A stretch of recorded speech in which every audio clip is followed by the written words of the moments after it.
아무 생각 없이 듣는 방송 새날의 네버엔딩 스토리 195회를 시작하겠습니다. 와! 반갑습니다. 자, 한 주가 또 시작했습니다. 아니, 박수를 또 이렇게 해주세요. 원래 이렇게 치고 있었는데? 약간 북한식 박수 아니에요, 이거? 근데 김정은 위원장이 보고 있을 것 같은데요. 준비하시는. 자, 우리 네버엔딩 스토리, 네, 또, 새가 날아든다의 유일한 우리 쇼양 팟캐스트 비정치 우리 일상 다반사 이야기를 다루고 있습니다. 자, 오늘 목소리가 조금 허전했을 거예요, 그죠? 그렇죠. 네, 원래 화음이 원래 딱 완벽하게 나다가 오늘 그 하루 우리 에이스 우리 오사춘기님이 오늘 하루 좀 빠지셨는데 네. 저번 주 저희 얘기 들으셨죠? 저번 주에 못 나오시는 이유를 말씀드렸었나요? 아니요? 안 한 것 안 같은데. 드렸나? 네. 저기 그 어머님께서 예. 네. 지금 좀 수술실에 가는 바람에 옆에서 이제 지금 방송하는 이 시간에 현재 수술은 잘 됐다고. 네. 예. 그래서 지금 오늘은 부득이하게 못 나왔으니까 여러분들 혹시 좀 이해해 주시고 댓글로 이렇게 좀 네, 댓글로 응원해 주세요. 좀 많이 해주세요. 네, 보실 거니까. 네, 굉장히 좀 많이 아무래도 그 어머니 연세가 있다 보니까 그렇죠. 되게 걱정을 굉장히 많이 하시고. 아직 약간 알잖아요. 약간 그 흥분 잘하시는 스타일이잖아요. 오사춘기님 아시죠? 네. 그냥 하고 그래서 아마 잠도 못 자고 막 그랬을 거예요. 맞아요. 그래서 여러분들이 많이 좀 응원해 주시면 감사하겠습니다. 자, 우리 네버엔딩 스토리 저를 진행하고 있는 개그맨 김일희고요. 자, 그리고 제 왼쪽에는 우리 마차님 자리하고 계십니다. 안녕하세요, 마차입니다. 네, 마차님께서 이 각도 유튜브로 보시는 분들 아시겠죠? 요 각도 화면이 마음에 든다고. 이 화면은 괜찮은데 내 미모가 그래도 어느 정도 100%는 아니지만 95%까지는 그래도 이 뽑아지는데 이게 유튜브 화면으로 조그만 화면으로만 보면은 좀 아쉽다 이런 얘기를 많이 하셨어요. 확 떨어지더라고요. 확 떨어진다고 하시는데 네, 이거보다 실물로 보면은 한 3-4배 더 예쁩니다, 여러분들. 기대 많이 해주세요. 깜짝 놀라실 겁니다. 그러니까 우리 그 새가 날아든다도 지금 정모 안 한 지 오래됐죠, 지금. 그렇죠. 우리는 안 코로나 하죠. 끝나면 해야죠. 그죠? 코로나 끝나면 해야죠. 그러니까 그 안 한 지가 굉장히 오래된 것 같아요. 실체를 확인해야지. 그러니까 지금 뭐 어디 뭐 만나서 여러분들이 한번 보고, 예? 그때 가서 돌을 던지던 뭐 하든, 네, 그때 가서. 찐사랑을 확인해야죠. 네. 찐 얼굴 한번 보여드리겠습니다. 자, 그럼 한 주 동안 별일 없으셨어요, 우리 네. 마차님? 네. 작게 잘 어울리시네요. 네. 네, 핑크색. 네, 좋습니다. 감사하고요. 자, 네. 그리고 요즘에 그 자신만의 지금 다이어트 비법을 지금 저 계속 써내려고 가고 계신 우리 야수님 자리하고 계십니다. 안녕하세요, 야수입니다. 네네. 15kg 빼신 분. 그러니까 아니 지금 얼굴 점점 좋아지고 있어요. 2.5kg가 더 빠졌습니다. 그 사이에 그 코로나 후유증으로 대박. 코로나 백신 맞고. 네. 백신 맞았어요? 네. 코로나 백신 맞고 이게 좀 후유증으로 이틀 정도 좀 힘들었거든요. 야, 몸무게가 확 빠졌더라고요. 야, 그래서 이거는 계획한 몸무게가 아니기 때문에 네네. 복구하느라고 엄청 먹었습니다. 그러니까 아무래도 약간 젊으신 분들이 좀 힘들다 그러더니 약간 아직까지도 젊으신가 봐요. 그런가? 네. 그걸 기대한 바는 아니었는데 하여튼 제가 계획이 없던 고깃값을 많이 좀 썼습니다. 쓰셨고. 아니, 저희 어머니도 이제 그 주변에 이제 그 어른들이 이제 주변 사람들이 이제 맞는다는 얘기가 많이 들리다 보니까 예전에는 안 맞는다고 그렇게 하시다가 갑자기 나도 맞아야겠다 그러시더라고요. 그래서 알아서 하시라고 그랬어요. 그래서 어머니 편하신 대로 주변 사람이 맞으니까 또 이렇게 또 같이 또 이렇게 그러고 싶으신가 보더라고. 김일희 씨는 언제 맞을 겁니까? 저는 충분히 다 검증이 끝나고 난 다음에 마지막으로 네? 맨 마지막으로 이 사람 큰일 날 사람이네. 마지막으로 제가 딱 맞으면서 마무리를 하도록 하겠습니다. 대한민국을 어떤 실험 대상으로 보고. 아니, 저는 대한민국뿐만이 아니라 저는 저기 빌 게이츠가 와서 직접 놔준다 그러면 안 맞을 거예요. 원래가 무슨 백신이든 모든 백신에 대해서 별로 이렇게 안 좋아해요. 모든 백신에 대해서. 그러니까 내가 모르고 맞았던 거 어렸을 때 맞은 거 있죠? 태어나자마자 맞은 거 말고는 잘 안 맞으려고 그래요. 끝나고 푸나님하고 면담 좀 하고 가세요. 이게 심각한 일인가요, 이게? 자, 알겠습니다. 한번 면담을 해보도록 하겠습니다. 어쨌든 이렇게 안 맞는다고 하니까 이렇게 관심도 주시고, 굉장히 감사합니다. 내가 맞는다고 그랬었으면 신경도 안 썼죠. 그냥 아무 관심도 없고, 이래서 청소년들이 반항을 하는 거구나. 좀 이해가 되네. 왜 반항을 하는지. 관심 받고 싶어서. 자, 알겠습니다. 자, 오늘은, 아마 이제 주제가 아주 괜찮은 주제예요. 길 좀 물어봅시다. 이게 주제입니다. 그래서 우리 길에 관한 다양한 이야기 또는 또 내가 어디로 나아가야 될까 아니면 또 누군가가 어디로 갈 때 무슨 학문에는 왕도가 없다 그러잖아요. 뭐 이런 얘기도 괜찮고 공부에 대한 얘기도 괜찮고 또 뭐 지름길에 대한 얘기 뭐 다양한 모든 길에 대한 이야기를 한번 나눠보도록 하겠습니다. 자 오늘 순서는 오늘 정하지 말고 그냥 편하게 할게요. 제가 1번 하고 예. 야수님 2번 예, 알겠습니다. 마차님이 3번 하는 걸로 해서 이야기 시작해 보도록 하겠습니다. 자, 길 좀 물어봅시다. 이제, 김미리 편입니다. 일단 저는 오늘 이 길에 대한 이야기를 딱 하려다 보니까 이제 최근에 가장 느꼈던 것 중에 하나가 있었어요. 제가 이제 우리 형 그 페인트 일하는 거 아시잖아요. 그래서 예. 또 전화가 왔어요. 토요일 날 뭐 하냐? 그래서 뭐 없는데 했더니 하루 도와달라는 거예요. 근데 그 뭐냐면은 이제 그 건물 외벽 있잖아요. 외벽이 이제 그 차 타고서는 뭐 차로 이렇게 그 칠하는 경우도 있지만은 차가 들어가기 안 좋은 데는 그 밧줄을 타고 내려와서 예, 줄 타고 내려와서 하잖아요. 페인트 칠을 하는데 그러면 페인트 칠을 하니까 그 밑에서 이제 사람 안내를 해줄 사람이 필요한 거예요. 왜냐면 여기 칠하니까 좀 돌아가 주세요. 뭐 위험합니다. 나도 할 수 있는데. 그러니까 쉽잖아요. 그리고서 이제 그거를 이제 내가 예전에도 잘했었거든요. 그래서 이제 형이 전화 와서 그거 강력한 책임감이 있어야 되거든. 그거는 항상 사주 경계를 잘해야 돼요. 언제 어디서 누가 나타날지 모르기 때문에. 그래서 그걸 하려고 제가 이제 딱 거기 가 있었어. 거기가 어디였냐면 그 수유동 쪽인데 거기 근처에 그게 있더라고요. 그 맹인 학교가 있어요. 한빛 맹인 학교가 있고요. 그다음에 그 건물 밑에 1층에는 편의점이 있어요. 그래도 다행인 게 그 편의점은 사람들이 그렇게 많이 오는 데는 아니에요. 그리고 그 길을 그렇게 많은 사람들이 지나다니진 않아. 그래서 내가 일단은 우산을 하나 사달라, 큰 거를. 왜냐면 이제 편의점 들어갈 때 위에서 막 칠이 떨어질 수도 있고 먼지 같은 게 떨어질 수 있으니까 큰 우산을 펴가지고 내가 사람 들어갈 때 에스코트를 해주는 거야. 들어갔다가 나왔다가. 뭔지 알죠? 그 편의점 입구에서 이렇게 해주는 거. 연예인이 에스코트를 해준다고? 그렇죠. 연예인이 해주는 거지. 마치 그분들도 VIP가 된 것 같은 느낌이 되게 고마워해요. 막 뭔가 뭐 대접받는 느낌 있잖아요. 위에 지금 페인트 칠하고 있어서 제가 우산 좀 써드려도 될까요? 감사합니다. 이래요.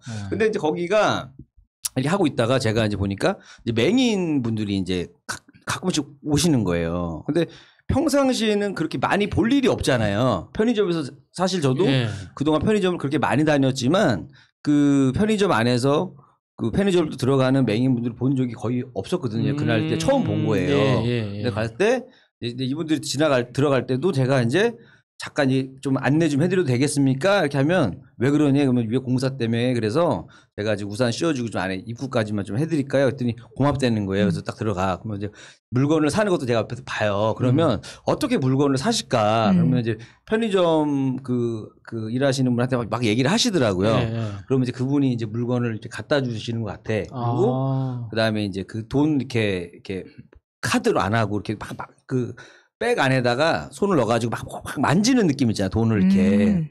현금으로? 그쵸. 현금으로 내시는 것 같더라고요. 이렇게 돈을 막 만지는 것까지. 지폐에 맹인을 위한 점자 표시가 있잖아요. 있죠.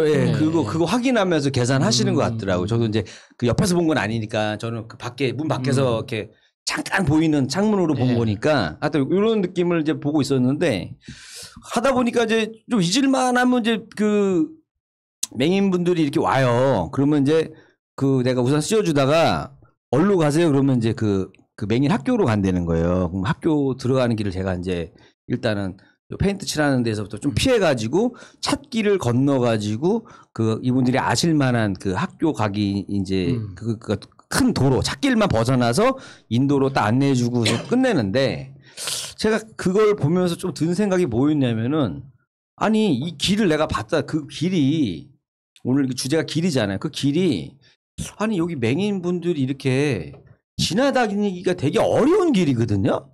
거기가 그러니까 사람이 그러니까 앞에서 한 명 오고 내가 이쪽으로 가면 둘이 마주쳐서 지나가기도 좁은 길이에요. 근데 맹인 학교에 가는 그 길에 이렇게 좁은 길로 해놨을까? 이분들은 그 지팡이도 이렇게 찍으면서 가야 되는데 그러면 그분이랑 마주치면은 일반 그분들은 이제 찻길로 해갖고 돌아서 가줘야 된단 말이에요. 그러니까 왜 이렇게 길이 좁은 데다가 이렇게 해놨지? 그 다음에 또 뭐가 있냐면 신호등이 없는 거예요. 저분들은 만약에 내가 안내를 안 해주면 내가 차를 피해서 이렇게 차 없는 거 확인하고 딱 내 손을 꽉 잡아요. 되게 고마워하더라. 너무 고맙다는 거예요. 그래서 꽉 잡고서는 이게 가면 내가 안내를 해줬는데 만약에 내가 없을 때 저분들은 여기 신호등도 없고 누가 안내주도 안 해줄 텐데 저기를 이 횡단보도를 어떻게 건너가실까 도대체 이 찾기를 거기가 이제 그 왕복 2차선 예. 그러니까 차 2대 지나다니는 거죠. 편도 1차선. 그죠. 예. 뭐라고 해야 되지? 편도 1차선. 편도 1차선씩. 예, 왕복 2차선. 편도 예. 1차선씩 있으니까 두 개. 예. 가는 거 오는 거 해갖고 두 개가 있단 말이에요. 거기를 횡단보도도 없는 데를 지나가야 되는 거예요. 예. 갖고 보면서 내가 아니 이게 말 그대로 진짜 학교인가 이게 이 학교를 다닐 정도가 되면 어떤 길도 다닐 수 있게 해주려고 이렇게 험난한 길을 만드신 건가 일부러 할 정도로 너무 화가 나는 거 나중에는 이게 뭐야 이게 내가 보면서 만약에 거기가 차도 막 중간에 이렇게 딱 나오는 길도 많고 너무 위험한 이 길에 왜 저런 데다가 해놨을까? 그러니까 저는 저기 지금 예전에 그 공덕동 살고 지금 부천 살잖아요. 그러니까 거기는 길이 20명이 지나다녀도 넓어요. 그 정도예요. 그 정도로 넓은 길이거든요. 근데 여기는 왜 하필 학교도 여기 있는데 길이 이렇게 좁게 만들어놔서 만약에 이거 찍다가 발만 헛디뎌도 바로 찻길이란 말이에요. 근데 너무 위험한 길이야. 내가 봤을 때 거기가 그 한빛 맹인학교였었어요. 그래서 내가 그걸 보면서도 야 정말 저기 국회의원분들이나 이런 분들도 이거를 모르나 이게 위험하다는 거를. 그래서 제가 막 그거 하다가 별의별 생각까지 다 든 게 뭐냐면 나중에 이 생각도 들더라고. 아니 차라리 만약에 왜냐면 저런 학교를 막 얻다가 갑자기 지려고 그러면 잘 안 해주잖아요. 동네 지역 사람들이 반대가 심하잖아요. 차라리 내가 만약에 뭐 정치를 하는 사람이라면 신도시 지을 때 아예 학교랑 맹인 학교 들어오고 장애인 학교 다 들어와요. 그리고 아파트 값을 뭐 예를 들어 10억이면 거기는 2억에 들어오라고 그래요. 그냥 분양 다 하면 되잖아요. 지금 걸어 다니기도 편하고 그다음에 나 장애인분들하고 나는 어울려서 살 거야 하는 사람들 싸게 분양해서 살면 좋잖아요. 그래서 이렇게 하면 분양도 잘 되고 난 좋을 것 같은데 왜 이런 거 안 할까 이 생각을 너무 많이 들어서 제가 그걸 보면서 좀 그날 좀 너무 막 화가 나서 이걸 내가 진짜 유튜브로 찍어가지고 올려야 되나 싶을 정도로 그냥 왜냐면 내가 그때 그분들의 이렇게 손을 딱 제가 길을 안내해 드릴까 했을 때 한편으로는 내가 이제 처음 그런 말을 하니까 이제 이분들이 괜히 또 자존심 상하고 그러셔가 됐습니다 막 이럴까봐 좀 걱정도 하면서 조심스럽게 했는데 한 분 한 분 다 너무 반갑게 너무 감사하다고 근데 다 이제 그게 이러더라고요. 이유 없이 그러니까 평소에 그냥 다니는 길에 제가 보니까 좀 위험해 보여서 좀 안내를 도와드려도 될까요? 이렇게 하면 거절하는 경우가 많은데. 아 그래요? 그러니까 이리 씨는 그 상황에서 이제 이유가 명확했잖아요. 그렇죠. 공사 때문에. 이제 페인트 공사 때문에 옷이 더럽혀질 위험이 있으니까 제가 안내해드리겠습니다 하는 건 이게 시각장애인이 아닌 사람이라도 고마운 일이죠. 그렇죠. 그러니까 당연히 그 호의를 받아들인 건데 그 시각장애인들이 생각보다 능력이 탁월해요. 그러니까 우리가 이제 눈이 보이는 사람들은 보이지 않는다는 것에 대해서 엄청난 공포가 있잖아요. 그렇죠. 그러니까 눈만 감고 있어도 뭔가 좀 무서워지는. 그런데 그러니까 시각이 없는 상태에 대해서 훈련을 충분히 받으신 분들은 그러니까 보조적으로 이렇게 어떤 훈련을 많이 받으시니까 그러니까 혼자서 생존할 수 있는 능력이 충분히 있는 사람들이 이게 거리로 나오는 거거든요. 그 훈련이 안 된 사람은 거리로 안 나와요. 그러니까 거리에 나오시는 분들은 훈련이 끝났다는 뜻이기 때문에 그러니까 우리가 서로 이제 그분들이 존재한다는 것만 이렇게 인식하고 있으면 크게 위험해지지는 않거든요. 근데 그냥 우리가 그 기본상 저렇게 많이 위험해 보인다라고 이제 느껴지는 거지. 그 당사자는 어떤 그 여러 가지 우리가 상상하지 못하는 훈련들을 받기 때문에. 근데 그게 뭐가 있냐면은 제가 이제 그걸 감안해서 생각을 해봐도 거기가 예를 들어서 아이들한테도 되게 위험한 데거든요. 왜냐하면 차들도 많이 다니고 신호등도 없고 그렇단 말이에요. 근데 그러니까 저 같은 경우도 보면서도 이게 아차 싶을 때가 많아요. 어떤 데 거기가 교차로란 말이에요.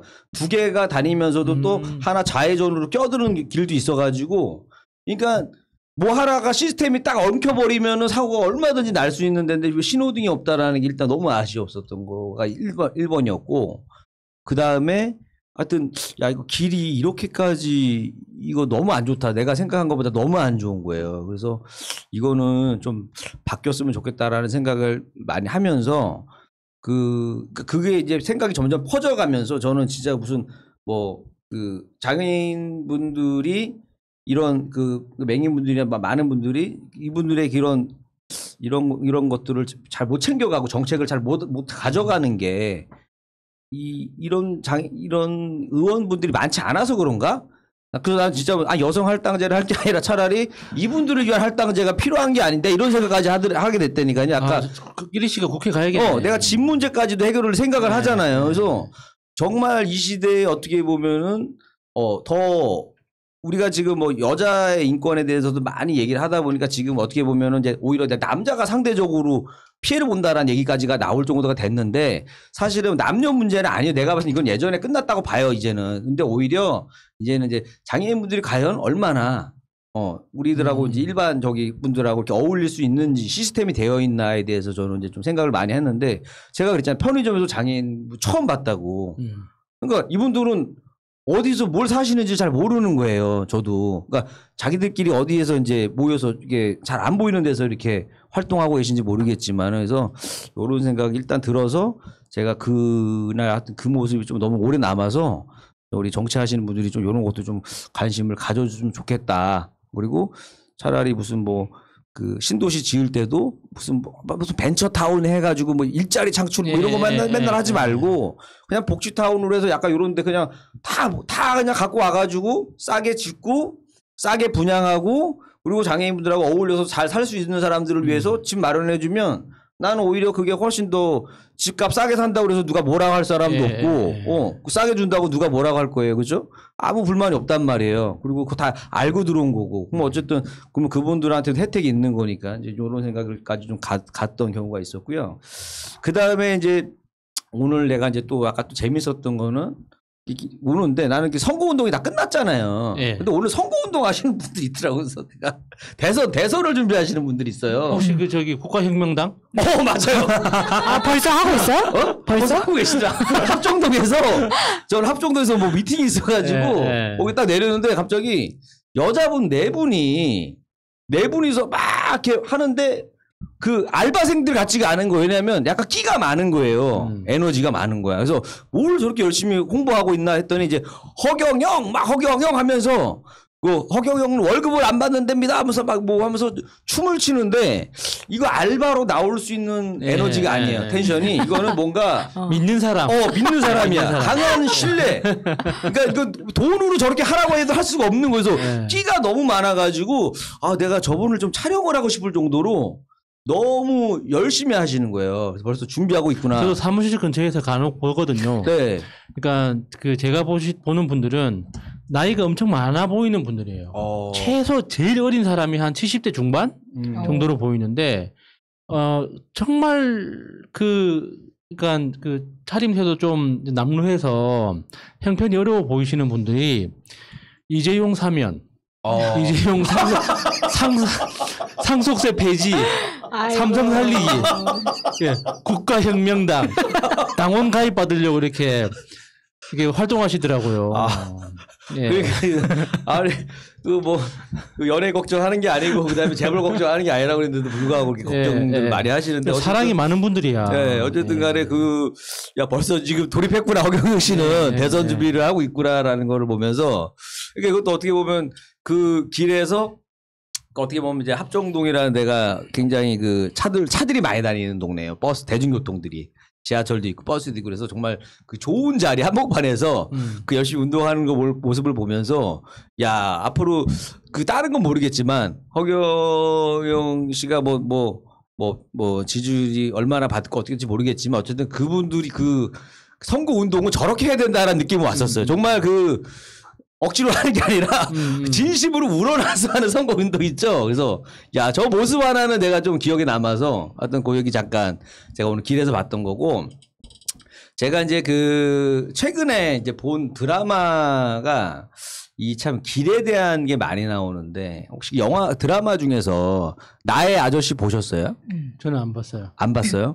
그거 보셨어요? 정말 사람들이 평생에 꼭 봐야 되는 작품 중에 하나로 꼽아요. 진짜 저도 누가 이런 얘기를 해가지고 처음에는 저는 왜냐면 멜로 드라마 잘 안 봐요. 그냥 뻔하고 그래서 옛날 한동안 그 재벌 드라마에 지쳐가지고 잘 안 보는데 멜로가 아니지 근데. 멜로가 아니에요. 그래서 뭐야 하도 보라고 그러니까 이제 봤어요. 인생 드라마라고 합디다. 인생 드라마예요. 왜 이게 그러냐면 거기 이성균 씨하고 아이유가 주인공이란 말이에요. 그래서 아이유가 이제 가수인데 이제 그 작품을 했는데 그래서 연기를 과연 어떻게 할까 궁금해서 봤는데 되게 잘하더라고요. 그게 약간 아이유의 성장 배경하고도 겹치는 부분이 있어서 굉장히 이입이 확 됐던 것 그래서 같아요. 그것도 있겠구나. 네. 그래서 아이유가 그러니까 음악하는 내용이 있고 그러지는 않는데 이제 그 내용 자체가 뭐냐면은 그래서 나는 아저씨랑 그냥 사랑 얘기일 줄 알았어. 그게 아니라 이성균이라는 사람이 그 이 시대에 정말 저런 아저씨가 있었으면 하는 정도의 그런 이미지인 거예요. 그러니까 직장에서도 예를 들어서 내 부하 직원이 나중에 알고 봤더니 나 없는 자리에서 나를 씹었어. 내 뒷 담화를 했어. 그러면은 정말 우리 같으면 막 난리 칠 거 아니에요. 막 뭐 우리가 대부분 봤던 거는 그에 대해서 복수를 하거나 너 왜 이랬어 하면서 막 오히려 걔를 불이익을 주거나 우리가 보통 이런 걸 상상하는데 이성균이 그걸 알았단 말이에요. 그래서 전화로 딱 하더니 너 나 뒤에서 욕한 거 다 들었다 그러더니 잘못했다고 10번 얘기했다 그러는 거예요. 근데 되게 짠한 거야 그게. 그러니까 누구를 미워하지를 않아. 그냥 용서해주고 그런 게 있어요. 그리고 약간 되게 진지한 드라마예요. 되게 이게 그 밀도가 높아. 삼형제가 나와요. 한 명은 이제 영화 감독 하다가 망한 사람이 나오고, 그다음에 형은 사업하다가 망하고, 그다음에 동생만 지금 괜찮은 어느 정도 회사의 부장이야. 아우 말만 들어도 깝깝하다. 근데 나는 내가 동감하는 게 저는 이제 삼형제잖아요. 네. 거기도 삼형제란 말이에요. 그리고 영화 감독이 있고 우리는 또 개그맨 있잖아. 약간 비슷한 경우가 너무 많이 겹쳐요. 깝깝하죠. 예? 깝깝하고. 근데 거기에서는 뭐냐면 이성균 플러스 거기 또 그 영화 감독하는 게 있잖아요. 이름 기억 안 나. 송새벽. 송새벽. 송새벽이 이제 나의 느낌인데 거기서 내가 보면서 근데 거기서 이제 그걸 보면서 아픔이 있는 사람들이 나와요. 가만 보면 다 아픔이 있어. 아이유도 그러고. 그다음에 걔네 형제들도 다 아픔이 있어요. 한 명은 영화 감독하다 망하고 뭐 다 아픔이 있어. 되게 예쁜 여배우조차도 아픔이 있는 거야. 그러니까 모든 거기 이지야. 이지아가 남편 아내로 나와요. 그리고 모든 사람들이 다 아픔이 있어. 그 메시지가 그거더라고요. 그 묘사를 되게 현실적으로 하죠. 네. 다 상처가 아픔이 있고 그다음에 거기서 이제 제일 막장에 이제 아이유가 진짜 막장이죠. 왜냐하면 그 사채업자한테 남자애한테 엄청 두들겨 맞아요. 그래 나는 그 남자가 여자 때리는 장면이 제일 많이 나오는 드라마가 그 장면이에요. 엄청 맞아요 아이유가. 처음에 그래서 이상한 드라마라고 생각했는데 1편, 2편까지만 참고 보면 그 다음부터는 장난이에요. 진짜 장난. 그 사채업자가 누가 나와요? 그게 모르게 잘 그냥 조연급. 네. 근데 그분이 주인공은 아니니까 어쨌든 근데 이성균이 약간 너무 멋있는 아저씨 상인데 거기서 이제 항상 그 골목길을 이렇게 걷는 게 있어요. 걷는 게 있고 그다음에 이거 핵심이 뭐냐면 이 아이유가 원래는 나쁜 마음을 품고 이성균한테 그 핸드폰에다가 그 녹음 장치를 달아놔요. 하고 이성균이 하는 말부터 행동을 다 들어. 맨날 이어폰 꽂고 듣는 거야. 근데 그걸 들으면 들을수록 이 사람 너무 멋있는 사람인 거야. 정말로. 그리고 그 사람의 아픔도 다 알아요. 이런 게 나오고 그리고 내가 이해가 되는 게 이제 처음부터 이성균이 이제 그랬었어. 그 아이유가 회사에서 회사 생활을 잘 못해요. 되게 차갑게 해요. 사람들이한테 막 차갑게 하고 냉담하게 하는데 다른 직원들은 쟤 되게 싸가지 없지 않아요? 이러는데 이성균만 쟤 불쌍하지 않니? 딱 그 얘기를 하는 거야. 이성균만. 그리고 처음에 그 아이유를 뽑을 때 다른 사람들은 되게 스펙이 좋았단 말이에요. 무슨 뭐 토익 몇 점 막 되게 빡빡하게 적어놨는데 아이유만 딸랑 그냥 특기 달리기 적어놓은 거예요. 근데 이성균이 아이유를 자기네 회사 인턴으로 뽑은 거야. 그냥 그래서 왜 뽑았냐 그랬더니 아니 그냥 이 친구 이거 하나만 잘하니까 오히려 그게 더 자기는 더 열심히 일할 것 같았다고 뽑은 거예요. 그리고 오히려 이제 아이유가 하여튼 막 뭐 도발하는 것도 있고 잘못한 것도 많았는데 그걸 다 감싸줘요 이성균이. 다 감싸줘. 그래서 결국에는 마지막 장면을 보면은 결국에는 그 사람들도 그런 아저씨의 이런 사랑이 결국 다 모든 걸 바꿔놓더라고. 그래서 마지막에는 결국 그 아이유도 평범한 사람이 됐다. 직장이 돼서 끝나는데 근데 이게 제가 말한 거보다 몇 배가 재밌어서 제가 진짜 이 16부작인가 그래요. 남자들이 더 많이 보고 더 감동을 많이 받아요. 장난. 제가 그거를 근데 거기서 이제 아이유가 한 얘기가 있어. 자기는 다 좋았다. 아저씨 다 엿들었으니까 그 걸음걸이 소리마저 다 좋았고 제일 자기가 그 부러웠던 거 그 이성균 와이프한테 이제 그런 얘기를 한단 말이에요. 항상 다 엿들었으니까 전화하면 맨날 이성균이 그랬단 말이에요. 그 아내한테 뭐 사갈까? 이 얘기를 했는데 항상 차갑게 대하는 거 됐어 이렇게 했는데 아이유는 자기는 그게 제일 부러웠다는 거야. 자기한테 맨날 뭐 사갖고 온다라는 사람의 그러니까 이런 거 하나하나가 너무 내가 이걸 보면서 이제 요즘에 현대인들이 지금 이제 그 너무 앞만 보고 살고 나밖에 모르고 살았던 이 현대인들한테 이제 나의 길을 잃어버린 현대인들한테 좀 방향을 다시 한번 그러니까 아저씨의 모습은 어때야 되나? 왜 제목이 아저씨인가 해서 생각했거든요. 그러니까 저런 아저씨의 모습 우리가 꿈꿨던 아저씨의 모습 있잖아요. 옛날에 정말 멋있는 선비 같은 아저씨들 있잖아요. 딱 보면 정말 딱 옳은 소리 하고 할 때 하고 어떤 불이익이 있어도 그냥 야 무슨 소리든 했던 요즘은 아저씨들. 꼰대와 아저씨 사이가 굉장히 아슬아슬하잖아요. 네. 근데 그러니까 그거를 다 보여주는 게 그거예요. 그러니까 결국에는 완전 가르치려고 하지 않아. 그리고 넌 이렇게 살아가 아니에요. 다 그냥 안 보이는 데서 다 감싸주고 다 이렇게 해주더라고. 근데 얘는 어쩔 수 없이 그걸 다 듣고 있는 거지. 이어폰을 엿들으니까.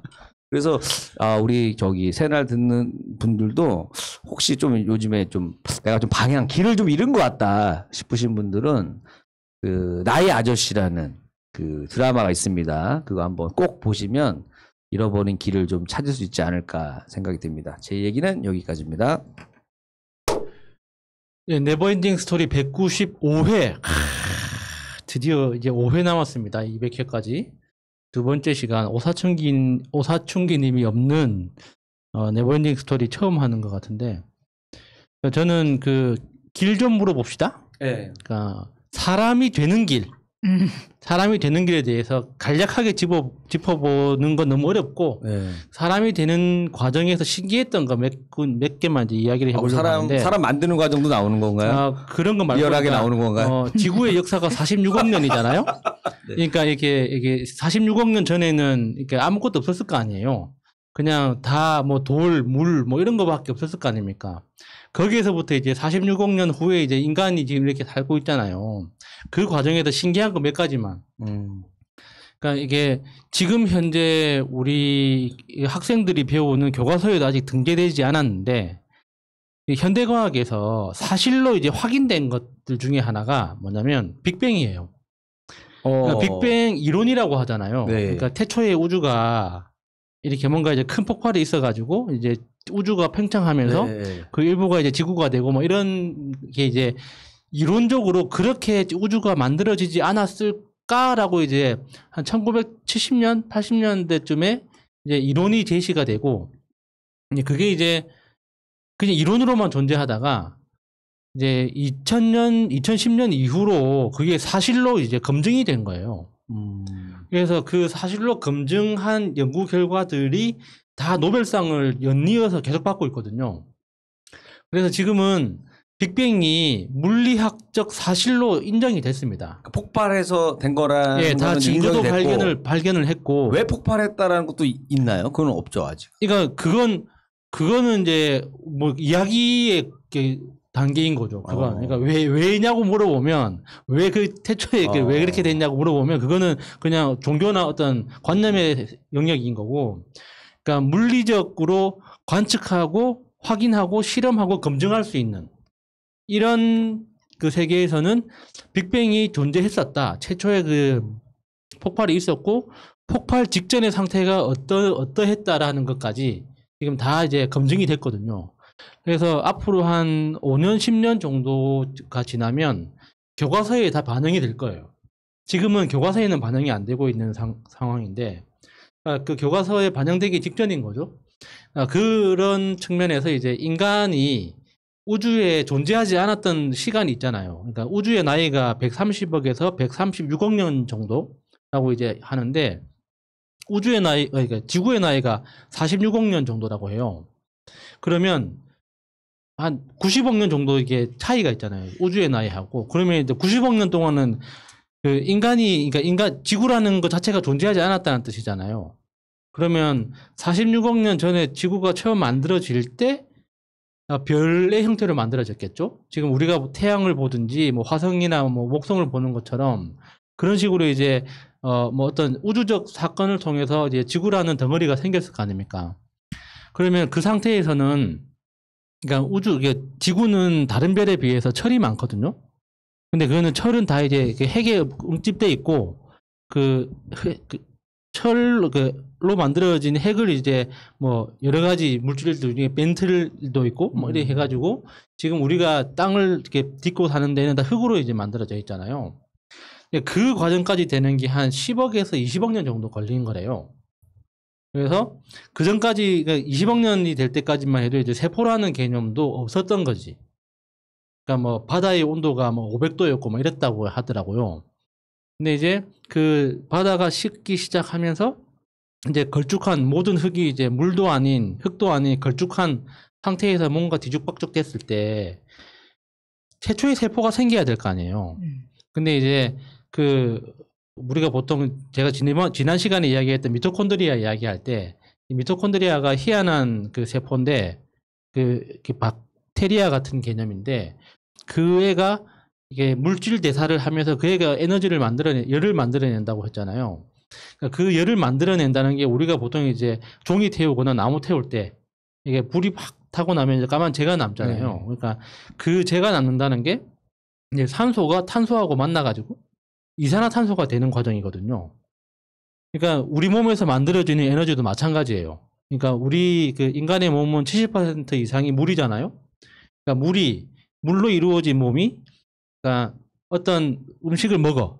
그러니까 음식이라는 건 이제 우리 유기체라고 많이 들어봤죠. 유기물 뭐 이런 말 들어봤잖아요. 근데 유기라는 건 탄소가 들어가 있다는 뜻이거든요. 그러니까 탄소가 들어가 있는 무언가를 이제 몸속에 집어넣으면 이게 분해되면서 몸속에 물하고 탄소하고 만나가지고 이산화탄소로 변하면서 이제 열이 나는 거예요. 결국에는 사람 몸은 화학적인 관점에서 보면 그냥 탄소를 먹고 이산화탄소를 배출하는 이제 이게 다거든요. 그러니까 이 이산화탄소를 배출하기 위해서 이 탄소를 태우기 위한 원료로 산소가 필요하니까 호흡을 하는 거고 물을 마시는 거고 이렇게 이제 볼 수 있는 거죠. 극단적으로 단순하게 보면. 그래서 이런 인간이 세포 하나가 되었을 때부터 시작해서 상상을 해보면 아직까지 그건 그러니까 뭐 화석이 있는 것도 아니고 무슨 뭐 기록이 남아 있는 게 아니니까 인간이 세포 단계에서 이제 지금의 생명체가 되기까지 뭐 대략 한 7억에서 한 15억 년 정도를 봐요. 그러니까 처음에 우연히 이제 뭐 기름기 있던 물질이 그러니까 세포 벽의 역할을 해서 어떤 물하고 탄소하고 이게 가뒀는데 거기에서 에너지 반응이 일어나서 그게 그 에너지가 차고차고 하다 보니까 그 세포처럼 보였던 그 진흙 덩어리가 이제 혼자서 못 담으니까 서로 이렇게 완전히 양쪽으로 갈라지는 지금의 개념으로 보면 일종의 세포 분열이라고 볼 수 있는 거죠. 이런 방식으로 이제 우연찮게 이제 세포라는 형태가 태어나지 않았을까? 그 과정에서 미토콘드리아라는 그런 애가 이 세포에 침투했을 때 이 세포가 다른 세포에 비해서 훨씬 더 많이 활동을 할 수 있게 되니까 이제 미토콘드리아 중심의 생명체가 훨씬 더 이제 지구상에 많이 퍼졌을 거다. 이렇게 이제 추정을 하고 있는 거죠.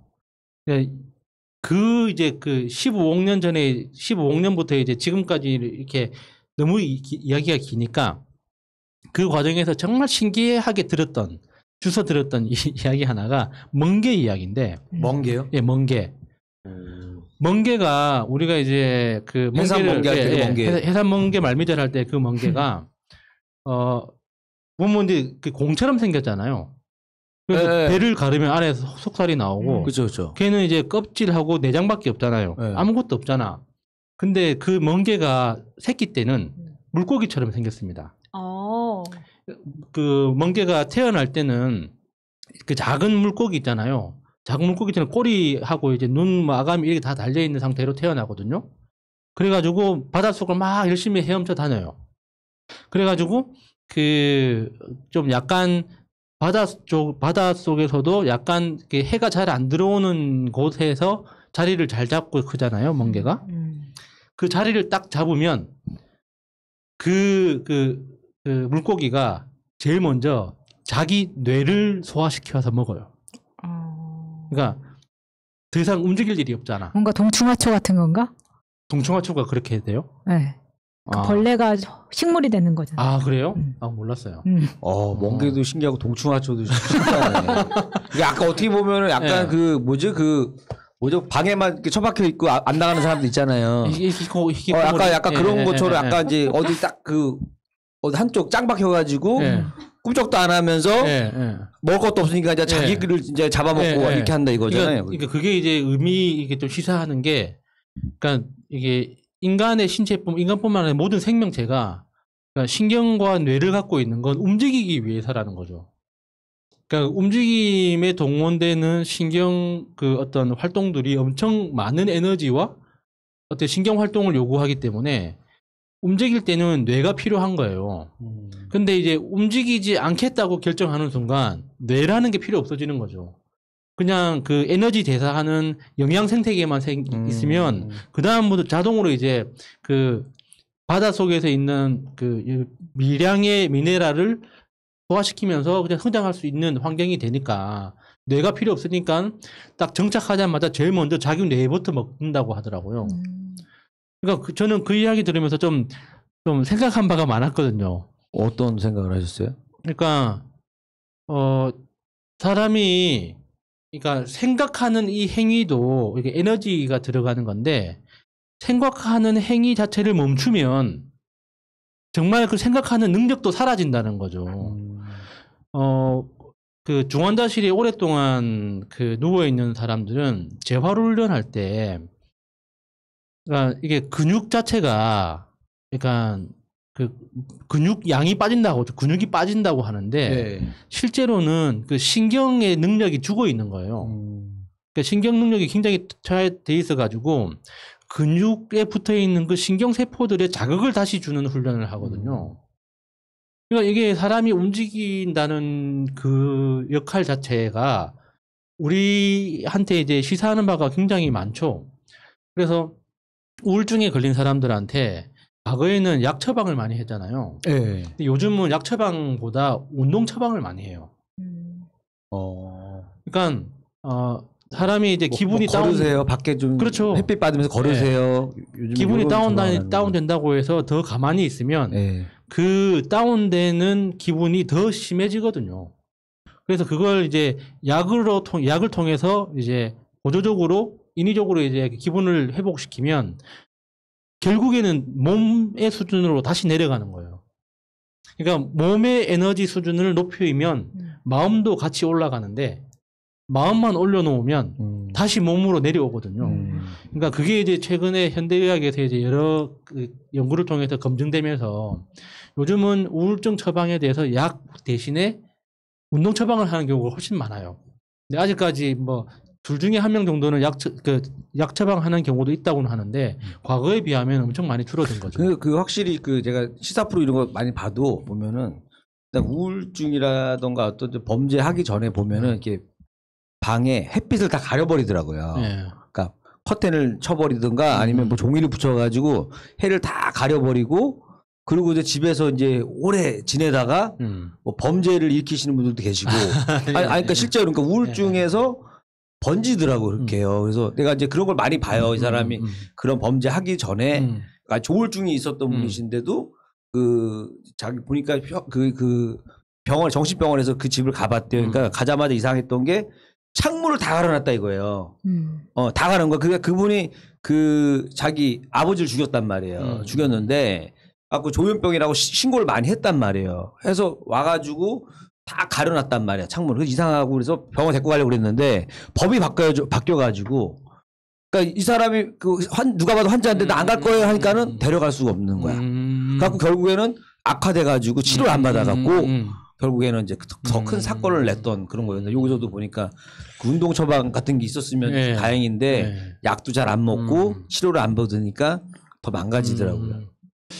그러니까 이렇게 그 움직임이라는 게 이제 인간한테 가지는 의미도 이제 좀 색달랐지만 또 하나 재미있었던 게, 그러니까 이게 지단주 미토콘드리아처럼 나만 신기한 거 아닌가 하는 걱정이 갑자기 드는데. 아니 먼 게 재밌었어. 근데 멍게가 그럼 아가미도 있었다라는 거 옛날에? 예, 그렇죠. 예. 그럼 멍게가 그 짝짓기를 어떻게 해요? 그 멍게는 그러면 그 씨 뿌리고 죽지 않을까요? 그러니까 거기까지 알을 보니까 거기까지는 내가 네. 이렇게 이야기를 못 들었는데, 그러니까 이게 다음 이야기로 넘어갈게요. 네. 네. 그러니까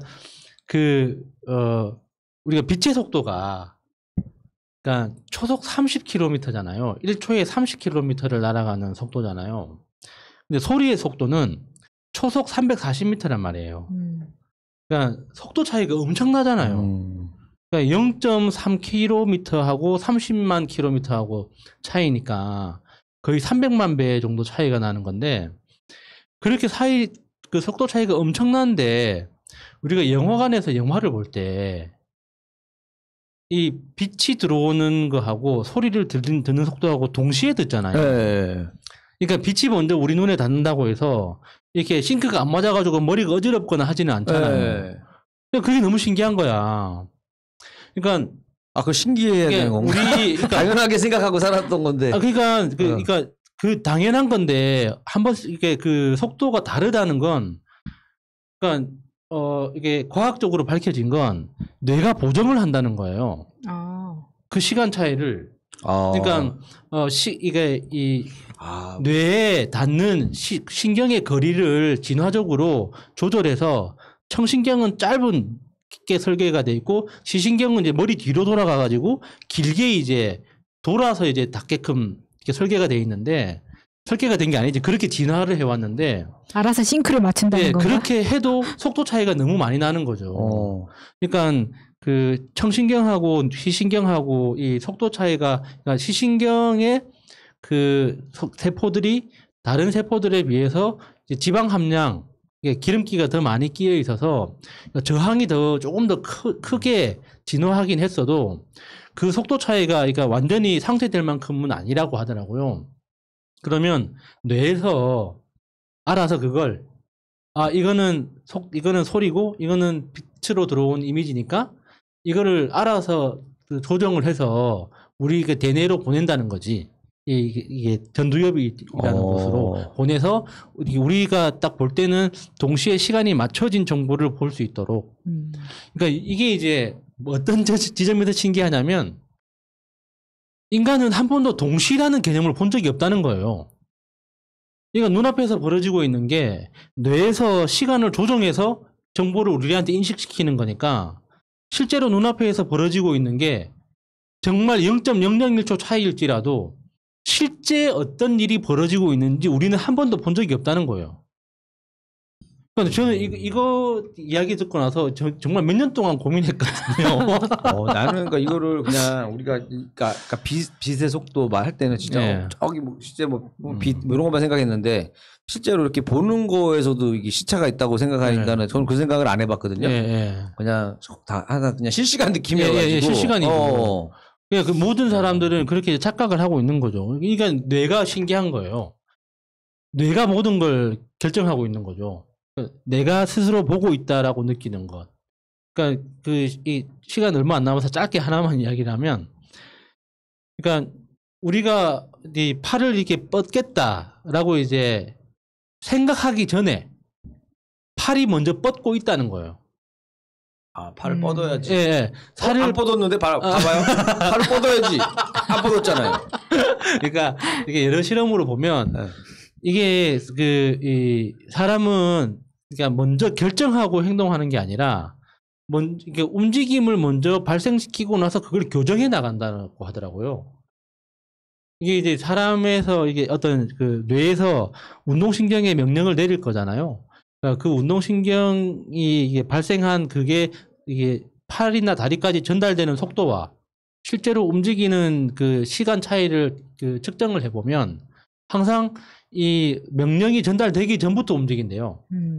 그래서 이 그 사람은 이게 일상생활에서 그러니까 사회생활이나 인지하는 어떤 이성적인 그 사고방식에서 그 비슷한 현상이 있대요. 그러니까 먼저 결정부터 하고 교정해 나가는 거지. 그러니까 미리 계획해서 뭔가를 하는 게 아니라는 거 하더라고요. 저는 그것도 굉장히 신기해가지고 여기까지 정리하겠습니다.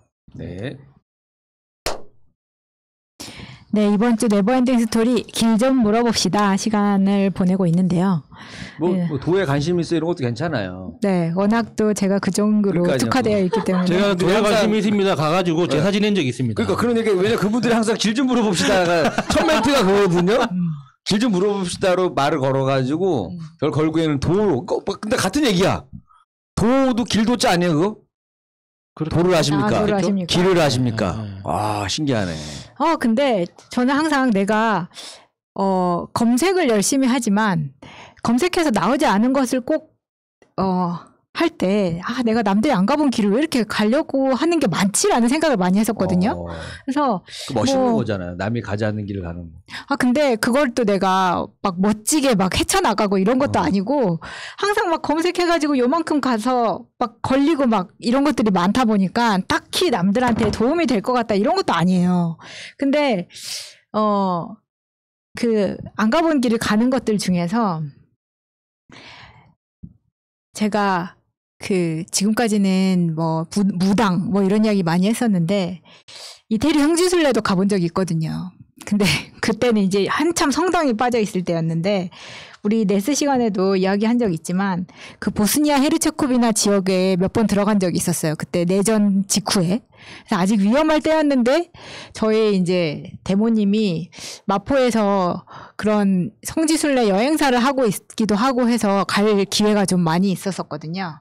근데 그때 갈 땐 전국에서 뭔가 학교에서 문제야. 아니면 학교에서 부적응하는 애들. 이런 애들이 부모님들이 많이 보냈어요. 왜 보냈냐면 그 보스니아 지역에 들어가면은 거기가 한국 사람이 뭐가 있겠어. 중국 사람도 안 와. 동양인이라고는 거의 없는 거기에 그 여기가 이제 이태리 언어 문화권이거든요. 그래서 이태리어를 쓴단 말이에요. 그러니까 얘네를 일단 거기에다 보내놓으면은 마른 청년학교라고 하는데 거기에서 수도원에 수녀님들하고 같이 뭐 이렇게 노동 이런 거 막 뭐 만들어서 팔고 이런 거를 빡세게 시키는 곳이었어요. 그래서 새벽에 일어나서 기도하고 그러니까 하루에 한 번 미사 드리고 그리고 거의 이제 수도원처럼 사는데 거의 뭐 노동 교화소 이런 느낌. 맞아.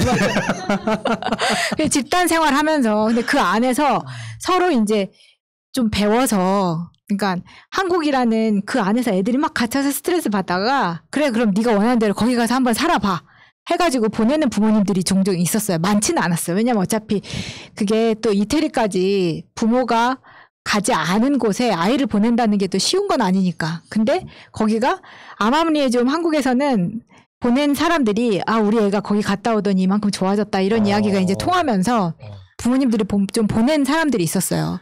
그렇죠. 이게 육체 노동을 해보면은 사람들이 다 좀 겸손해지죠.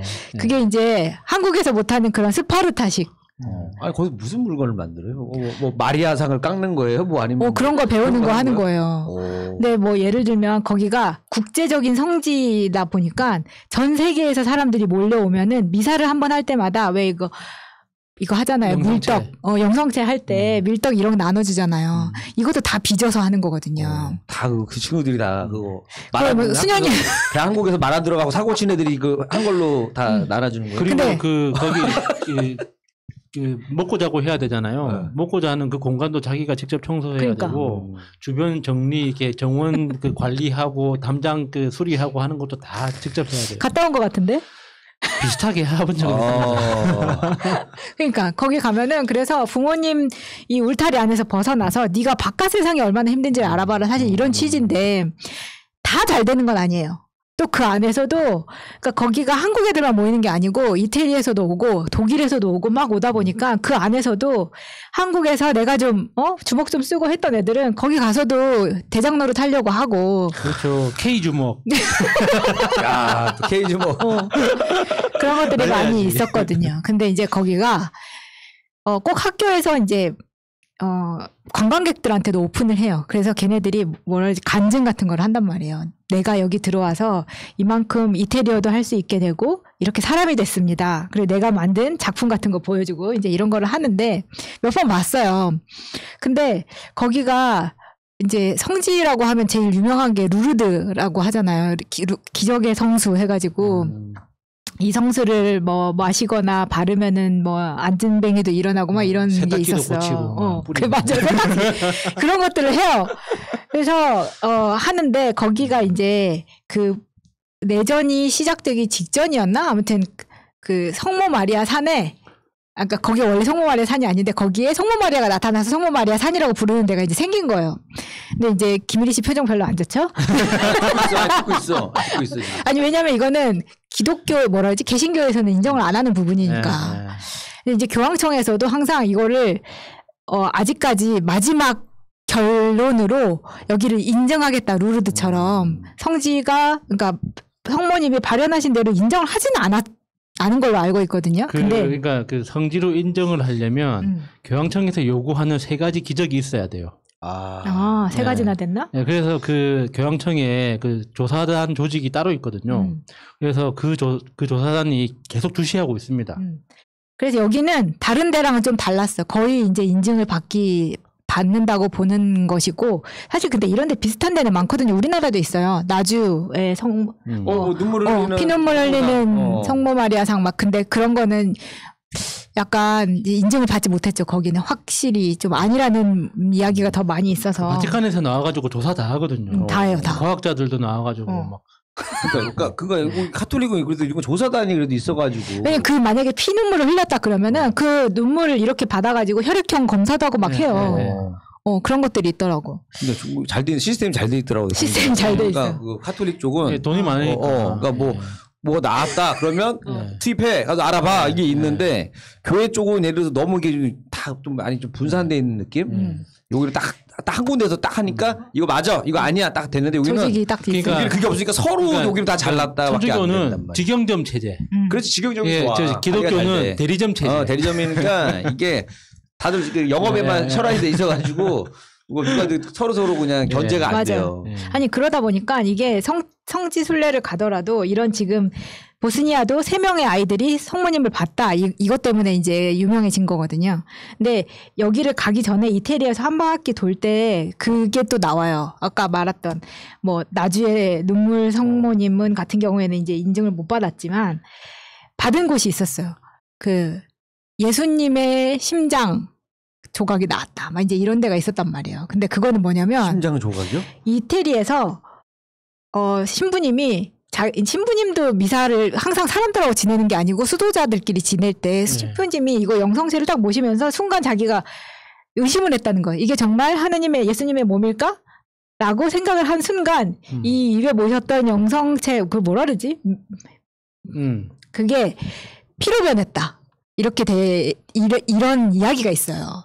근데 그거를 조사하러 가야 돼. 조사를 한 거야. 피로 변했는지. 너무 놀래가지고 자기가 이렇게 손으로 봤더니 이게 이제 약간 피였다 이렇게 된 거예요. 혈액 물었던 게 아니고. 그래서 아까 말한 것처럼 혈액형 조사를 또 한 거야. 근데 그 성당에 가면은 그래서 여기에 판넬로 해가지고 다 그 조각이 어떤 조각이고 이게 다 써져 있어요. 이로 다 써져 있는데 그래서 예수님의 혈액형은 뭐예요? AB형이라는 거죠. 예수님 혈액형 AB형인 줄. 그 피가 AB형이라서? 그 피가 AB형이어서. 아니 거기 가면은 그래도 모셔져 있어. 근데 거기서 미사도 지내고 오고 막 그랬단 A병 말이에요. 남자 성격이 좋은 편 아닌데. 예수님도 성격 안 좋잖아. 그렇게 이렇게 저기 십자가 달릴 성격이 아닌데 O형 정도 돼야 다 품어주는 마음이 있어야 이게 할 수가 있는 거예요. 화끈한 건 B형 아닙니까? 그렇지. B형도 가능성이 화끈하게 그냥 할 수도 있는. A병 좀 A병 우리가 옛날에 항상 한 게 그거야. 무슨 사이코라고 그러지 않았나요? 천재 아니면 바보다. 그래서 천재 아니면 바보라 그랬구나. 맞아. 난 또 어린 마음에 예수님이랑 나랑 혈액형이 똑같네 하고 좋아했지. 근데 그랬는데 거기 갈 때도 제 마음이 그때 너무 힘들 때여가지고 그때 지금 생각하면 우리 가족 사진이 하나밖에 없었는데 몇 개 나오지도 않았었는데 그거를 그 성당에 보면은 사람들이 자기가 막 원하는 기도 막 이런 거를 써서 편지를 쓰기도 하고 사진 이 사람 병이 꼭 나았으면 좋겠다는 사람의 사진을 가지고 와서 막 거기다가 막 집어넣고 막 이런 거를 한단 말이에요. 근데 그게 형태만 달랐을 뿐이지 막 여기에서 무당 쫓아가가지고 막 기도하고 막 이런 거랑 그렇게 다르진 않았던 것 같아요. 왜냐하면 그 간절한 마음이 그 사람들한테 이런 행위까지 하게 만드는 거죠. 나는 그래서 거기에다 그런 신기한 기적이 일어났다는 그 성당을 다 돌면서 거기마다 이제 하나씩 다 놓고 오는 거야. 우리 집, 그냥 나의 마음이지 또. 내가 여기다 이걸 놓고 가니까 이거 잊지 마시고 우리 가족 다 좀 기억해 주세요. 이런 거를 근데 나뿐만이 아니라 사실 다 하고 다니는 거. 그러니까 예수님이 바빠가지고. 너무 바빠. 어떤 식으로 남겨야 돼? 그러니까 예를 들어서 물건을 남기면 사진을 땅을 파고 사진을 넣는다던가 모서리에다가 무슨 그냥 사진을 찍어놓네. 분수에 동전 던진다고 생각하시면 돼요. 그런 식이죠. 네, 근데 그런 식이에요. 유리관으로 이렇게 뭘 만들어놨다 그러면은 그 사이에 어떻게 해서든지 사진을 막 넣고 싶어가지고 사람들이 그 틈에다 막 넣고 막 이래. 그 마음들이 너무 절절하다는 그날 저녁에 이제 관리하시는 추사님이 와가지고 싹 걷어가요. 그 틈틈이 다 그러고 넣어놓은. 근데 그게 항상 정신적으로나 이럴 때 힘들 때 많이 이런 데 매달리잖아요. 다들 매달려본 근데 내가 봤을 때 다 걷었던 분이 그 사진 보면서 기도할 것 같은데 나를 힘들게 했던 이 사람들 벌 주시라고. 아니 그러다 보니까 이게 나는 그래도 그때 처음 다니던 회사를 퇴사를 하고 그때 받은 퇴직금으로 갔었는데 운이 좋은 케이스였죠. 그렇게 갈 수 있었다는 것도 그렇긴 했었는데 그때 항상 그 경제적이나 정신적으로 독립을 해야 되는 그걸 못하면은 여기서 내가 무너지느냐 마느냐에 약간 기로에 있었던 것 같아. 근데 그게 어떤 면으로는 일탈로 빠지거나 아니면은 종교로 빠지거나 둘 중에 하나였거든요. 근데 내 친구들 같은 경우에는 일탈로 빠진 애들은 술 먹고 담배 피고 이걸 유흥으로 그 시간을 때워서 어떻게 해서든지 그걸 벗어나는 데 썼고 나는 완전 종교에 매달려 버린 거지.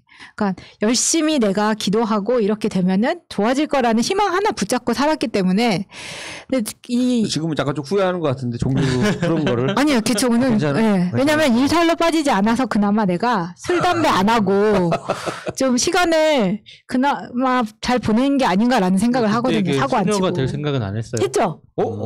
나는 그때는 뭐가 있었냐면 약간 이건 룰이라고는 모르겠는데 35까지 만약에 그 수녀님이 될 수 있는 그거를 갖추고 있으면은 35살까지 해도 된다 그러더라고요. 그래서 내가 35살까지 결혼 안 하고 있으면 나는 하려고 그랬었어요. 그랬죠.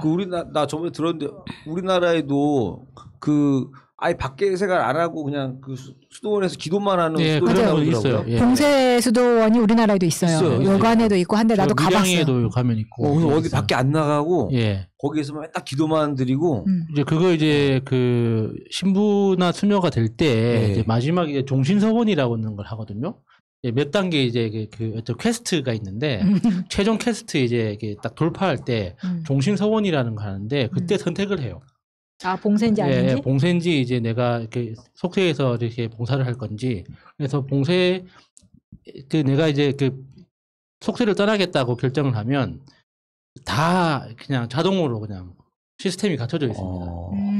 아니 그래서 그 봉쇄를 다른 나라에도 많이 있는 걸 봤는데 제가 이태리에 가서 봤던 봉쇄 수녀원이 너무 아름답고 거기에 한국 수녀님이 한 분이 계셨었어요. 근데 거기는 수녀복이 너무 예쁜 거야. 보통 막 까만색 막 이게 예, 아니라 예. 완전 하얀색으로 시스터 액터에 나오는 드레스로 막 이렇게 돼 있어서 팔로우 힘 이 원래 이 느낌 말고 다른 거예요? 너무 예쁘고 막 이래가지고 나는 그럼 수녀원은 여기로 와야지 이제 이 생각을 하고 수녀원 옷 때문에 없다고 갈 수 있는 게 아니에요. 그러니까. 그런 봉쇄 수도원 가려면 그러니까 트레이닝을 엄청 해야 돼요. 맞아. 그 뭐 쉽지 않죠, 그죠? 그러니까 그게- 다른 나라 다니면서 그러니까 굉장히 극악하게 힘든 곳들 있죠. 오. 그런 데서 봉사를 꾸준히 하면서 거기에서 그냥 검증을 받아야지 봉쇄 수도원까지 갈 수 있어요. 맞아 그렇더라고. 왜냐면 또 수도원 안에서 인간관계 때문에 지쳐서 떨어져 나간 사람들이 많아. 그러니까. 예. 그래서 그 얘기는 들어서 거기다 아시는 분이 그 유명한 화가 분이신데 그분이 이제 그림을 그렸단 말이에요.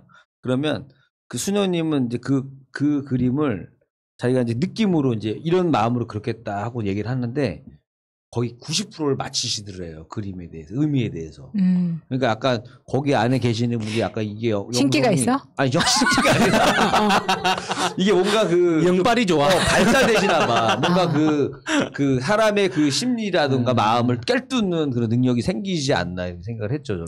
그런 것들이 있을 거예요. 왜냐면 사실 그게 수도승이라는 게 돌을 닦는 거잖아요. 그 그렇죠. 돌 안에서. 닦는 거 똑같은 거니까 어떻게 보면. 근데 우리나라도 한번 가본 적이 있었는데 어떻게 됐냐면 사실 내가 봉쇄수녀원을 들어간다고 해서 내 모든 인간관계가 끊기는 게 아니기 때문에 내 가족들은 나를 보러 뭐 크리스마스 때하고 부활절에는 오는 거예요. 1년에 2번은. 그래서 한번 친구 따라서 봉쇄수녀원을 가봤었는데 그때 봉쇄수녀원을 갔던 이유도 그런 거였죠. 그럼 우리나라에서 수녀원에 들어가면 어떨까 한번 시찰을 간 거였지 나는. 근데 진짜 영화에서 봤죠. I will follow him. 성당이. 내가 우피 골드버그밖에 안 봐갖고 난 잘 몰라요. 아니 근데 우피 골드버그가 있었던 데는 봉쇄수녀원이 아니지 않았나? 아니야 거기는 막 오픈돼 있는 거기 뭐 거지. 노래하고 그냥 이렇게 편하게 있는데. 만약에 이 룸이 이 스튜디오가 그 미사 드리는 성당이라고 치면은 여기에 가운데가 감옥처럼 쇠문이 달려 있어. 그래서 영성차 나눠주고 할 때는 수녀님이 나와서 나눠주지만 딱 끝나면 다시 문 닫고 들어가. 그래서 미사를 드리는데 십자가는 그 철문 안쪽에 있어서 우리하고는 멀리 있어요. 문이 하나 더 있는 거지. 근데 보이긴 보이는 거잖아요. 그러니까 다 서로의 등을 보고 쭉 한쪽만 보고 서 있고 미사가 끝나면 만나는 시간은 또 따로 없었던 것 같아요. 그래서 완전히 제한되어 만약에 있어요. 나중에 나 그만하고 싶어요 하면 그냥 나 그만둘 수는 있는 거예요? 네, 나갈 수 있어요. 나갈 수 있어요? 예. 그렇지. 근데 그게 나가도 문제인 거죠. 왜요? 왜냐하면 내가 오랫동안 이 생활을 하다가 나가서 어떻게 생활을 해? 근데 이제 그럼 다시 또 들어가면 안 돼요? 하면 되죠. 그건 어렵죠.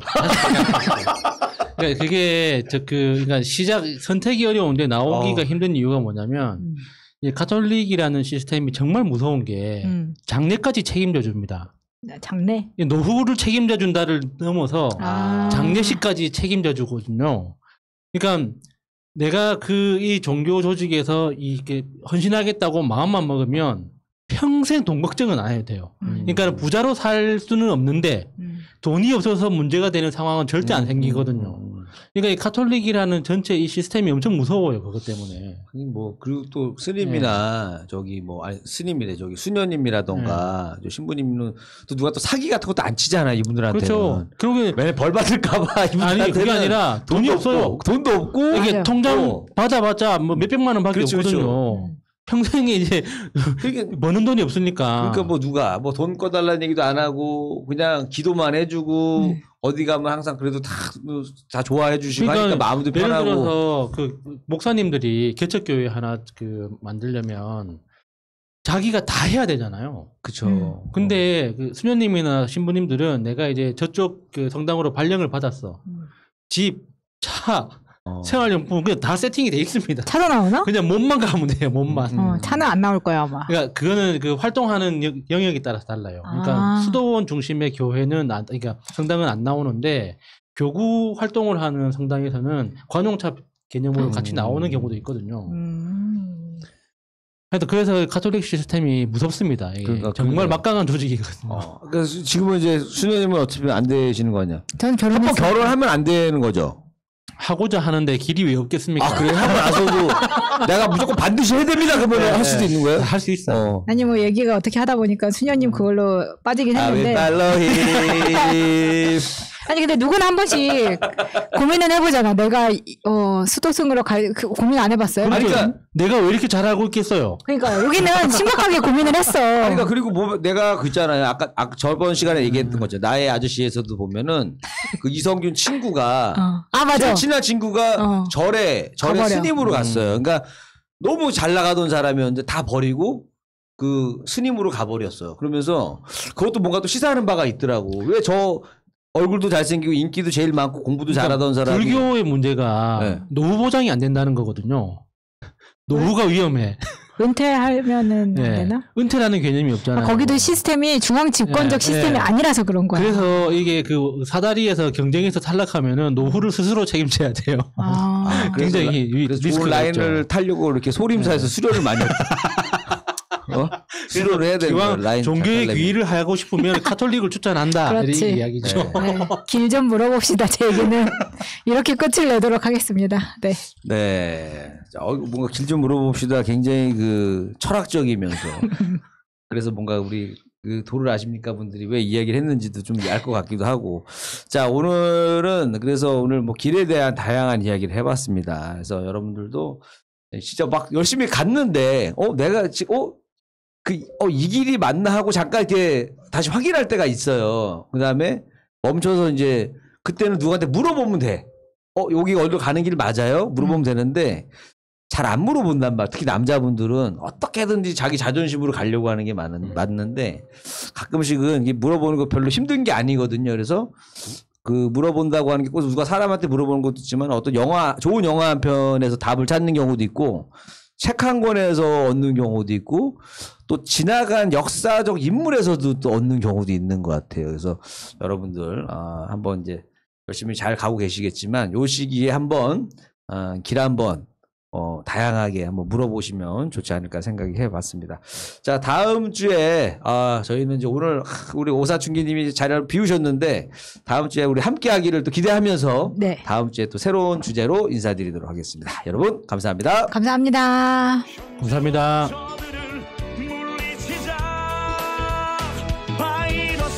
바이러스에게는 마스크가 없다.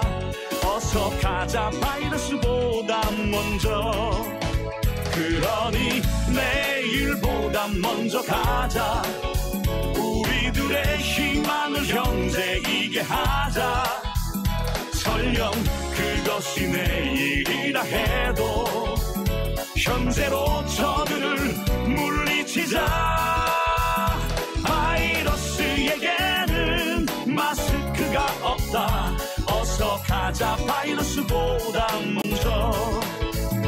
바이러스에게는 마스크가 없다. 어서 가자 바이러스보다 먼저.